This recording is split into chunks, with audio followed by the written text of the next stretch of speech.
Well, hello, everyone. Welcome to the We're Not Stumped podcast. I'm your host, Mike Bolland, and today it's headlines. It's headlines for the week of, July 29th, which is my mom's birthday. Happy heavenly birthday, Mom. Today is August 1st. Can you believe it's August 1st already? Time's going quick. Got a great show today. 3 quick headlines to talk about. One of the things I talked about last week, though, was how I had 2 different stories about activities and sports and things like that, which is great, which is fine. I'm not against them. But I did say, hey, it'd be great to have some stories that have to do with people in the professional fields and getting employment and things like that. And lo and behold, my last podcast last week, just came out Tuesday, was with Hugh Boyle. And he's with an agency that he created called the Doable Agency.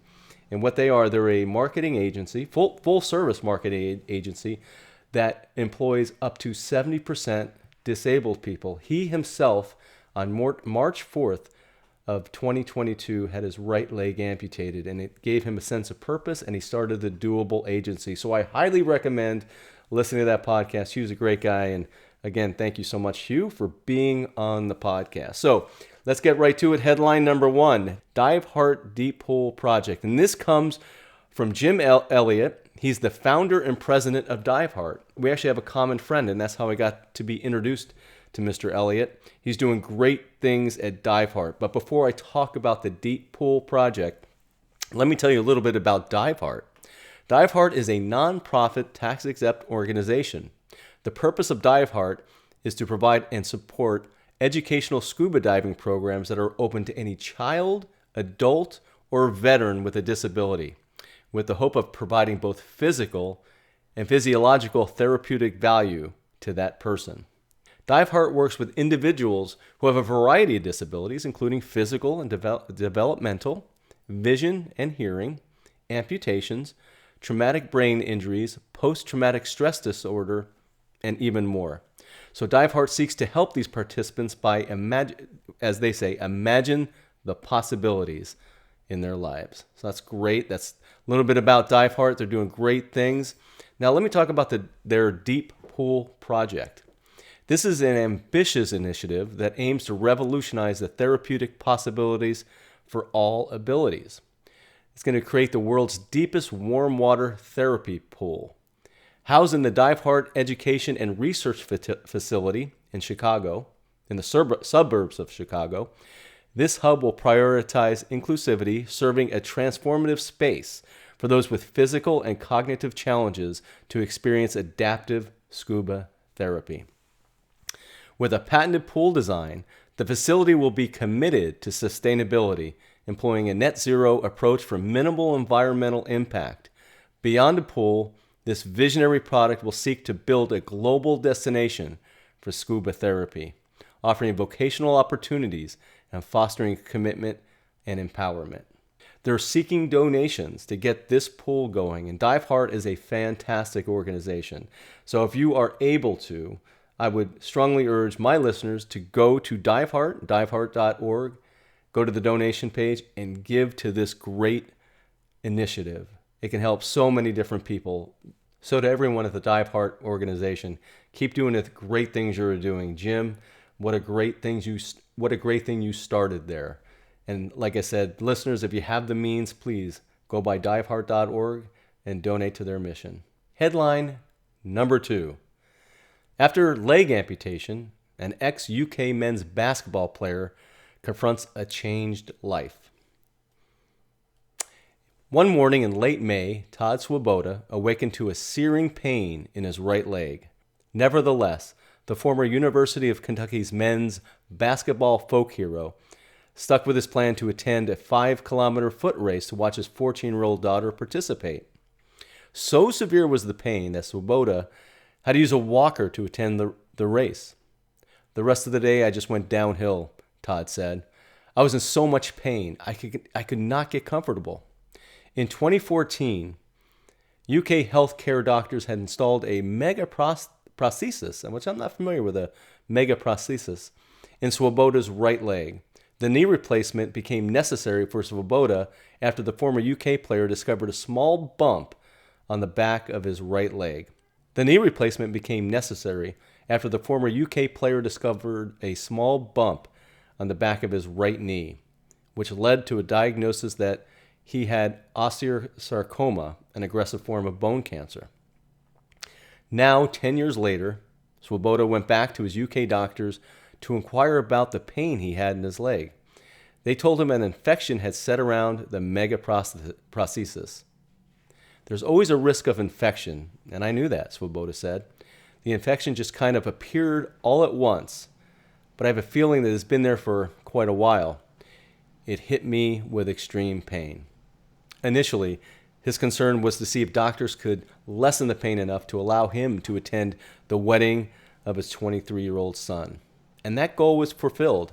I had an emergency surgery to just kind of suppress the pain and allow me to go in June to visit my son and attend his wedding.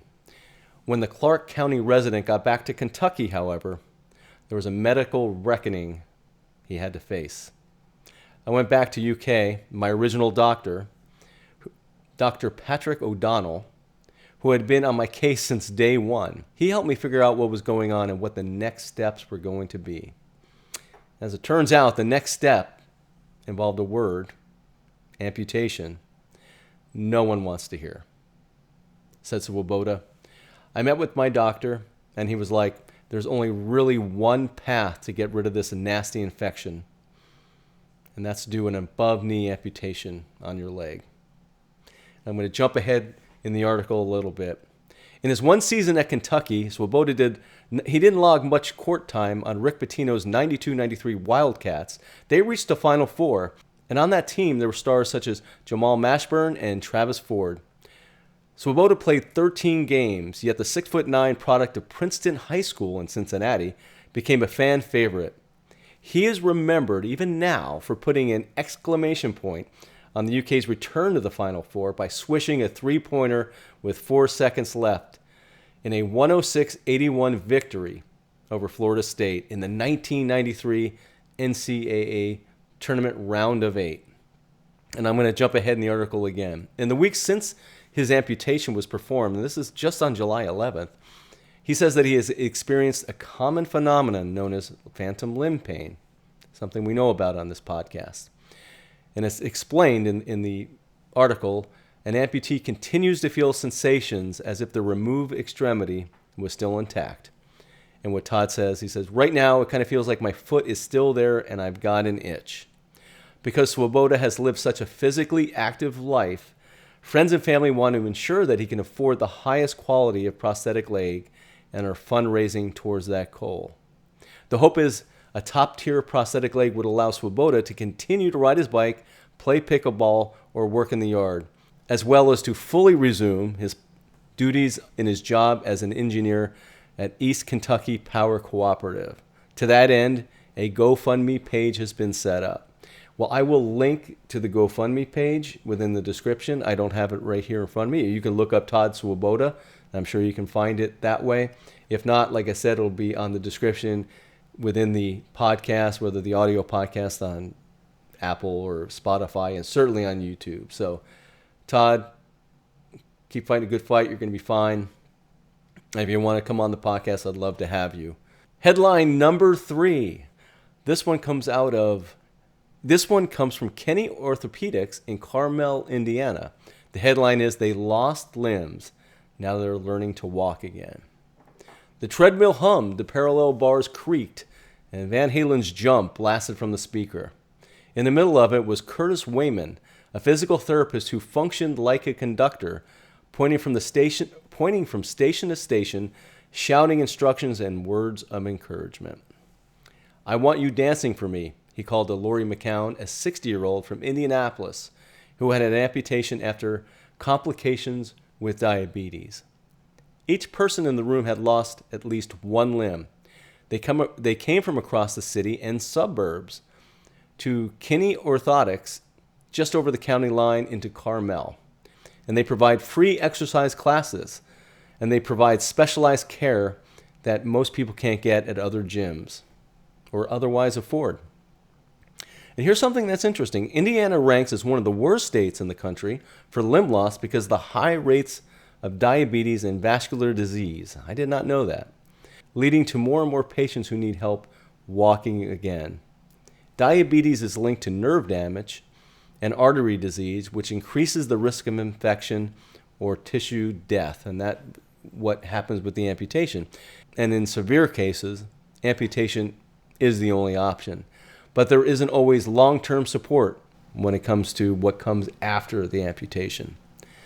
And I'm going to quote Reagan Johnson here. "Most people have had their amputation but don't know what to expect next," Reagan said. "If you don't have access to physical therapy, or you have a salary cap," which is an interesting term. I'm not familiar with therapy cap. I almost said salary cap. I'm a sports fan. "It can be harder to figure out how to use those legs. People are being given very short plans of care, and as soon as they're not making enough progress, insurance doesn't authorize any more visits." And that's what Wayman told the Mirror Indy, which is the name of the publication I got this article out of. I will link to it. "The majority of people are left sitting at home in a wheelchair and a prosthesis that doesn't get used." His free classes are meant to fill the gap and get people moving again with a community that knows what they're going through. A whole community, so that's great. Now check this out. Classes are held on Wednesdays and Thursdays, but they're limited to 10 people. You need to have an RSVP, and you have to call at least 24 hours in advance. I'm not going to say the number because I don't have any permission to say some of the contact information on this podcast, but I'd love to have them on. I'd love to have these people on the podcast and talk about what they're doing. You know, I've always felt that exercise is extremely important for us amputees, and that's for the mind, body, and soul. Staying in shape, I think, as well as we can is extremely important. But to that end, I don't belong to any kind of gym because it's very difficult for me. They're not going to have anything for me to do curls or pull-ups or push-ups, or I guess push-ups. But it's just hard for me to find a gym. It's impossible for me to find a gym to really try to do my own body and make sure I keep it in shape. So what I do is I've created some of my own apparatuses where I can do curls and I can do everything. I have a video on my YouTube channel, I'm Not Stumped, and I can, if you happen to have one hand like me, I show you how I make it, and I'd be happy to even send it out. But again, don't let the limitations of a gym stop you. Find a place like this in your area, if they have one, where you can get with a group of people like you and do some exercises. And if there's not one in your area, guess what? Maybe that's your calling. Go out and start one. Make it better for not only you, but for the people around you. That, after all, that's what this community is about, right? We're going to be better people. Well, that's headlines for this week of July 29th. Again, happy heavenly birthday to my mom. If you have a suggestion of something you'd like for me to talk about, please send it to me, mike@mikebolland.com, or go to We're Not Stumped. There's a contact page there. Have a great week, everyone. We'll see you next week.